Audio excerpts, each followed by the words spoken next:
Và ngày nay dân chạm bà con sạch ôi mùi và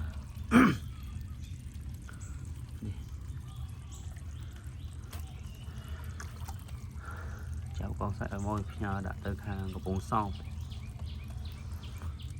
này dương miên bà con sạch cột công bàn cô xong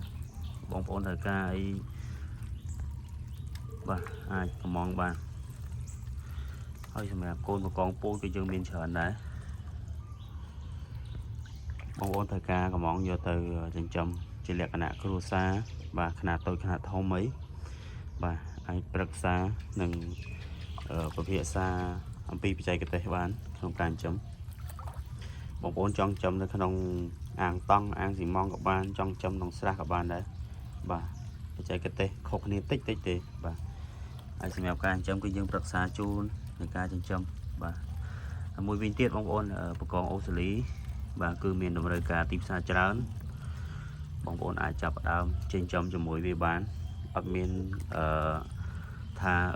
ខកបំណងអីទេបងប្អូនបាទសំខាន់គឺលើការព្យាយាមរបស់បងប្អូនប្រឹងធ្វើវាឲ្យបានល្អណាព្រោះទីផ្សាររបស់វាគឺធំទូលាយពួកយើងមានការនាំចេញផងយើងផ្គត់ផ្គង់ក្នុងស្រុកផងផ្គត់ផ្គង់តែក្នុងស្រុកហ្នឹងមិនគ្រប់ផងយើងមិនបាច់តន់និយាយដល់ការនាំចេញទេបាទបងប្អូននឹងស្រាប់ហើយប្រកងនេះគឺជនជាតិចិនគឺគាត់ចូលចិត្តមែនតើបាទដែលគេចូលចិត្តជាងគេនោះគេធ្វើបែបស៊ីឈွန်បាទបែបមហូបបែបប្រទេសគេណាយើងមិនសូវដឹងទេបាទមហូបបែបប្រទេសគេគឺប្លែកបាទខុសពីយើងបាទយើងមានតែឆាជូរអែមឆាគ្រឿងអីតែប៉ុណ្្នឹងទេបាទប៉ុន្តែមហូបបែបចិនគឺគេមានច្រើនផ្នែករបស់គេ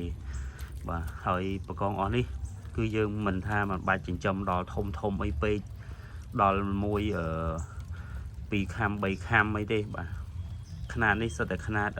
25ទៅ30មកគីឡូបាទតែប៉ុណ្្នឹងឯងគឺគេកំងយកទៅអស់ហើយបងប្អូនបាទអត់មានបាននៅសល់ទេបាទហើយបើយើងធ្វើបានដល់ขนาด15មកគីឡូអាហ្នឹងគឺរត់តែអែមទេបងប្អូនបាទហ្នឹងចូលขนาดលេខ1ហើយបាទតម្លៃវាក៏គួរសមទៅតាមហ្នឹងដែរបងប្អូនមានដីធំដីទលាយអីគួរតែចាប់ផ្ដើមចិញ្ចឹមប្រកងនេះបាទកុំទុកដីទនេចោលបាទជាពិសេសបងប្អូនដែលមានស្រះហើយជាស្រេចតែមានស្រះហើយកុំទុកស្រះចោលបាទចិញ្ចឹមលេងគឺយើង3ទៅ4ខែយើងអាចមកផលបានហើយ